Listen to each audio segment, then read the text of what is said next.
Now, for all you viewers who are trying to find creative ways to save money, I have found that if you just, people say you have to throw your coffee grounds out once you use them, but I found if you just kind of like mix them with a fork a little bit, it might be a little bit weaker coffee, but it's basically fine, and you can use that for like 2 or 3 days. It's really good.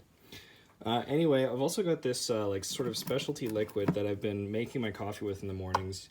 It's got like all sorts of botanicals, like what's it got here? Juniper, sea berry, 10 botanicals, so it's pretty cool. It's kind of like a fancy-ish water. You can probably find it in your local stores of water.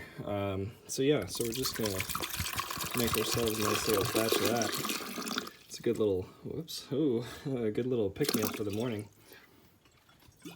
Oh, got a bit of a bite to it though, so I should warn you about that. Anyway, we're just gonna put that in there, turn that on. All right. Whoops, good morning.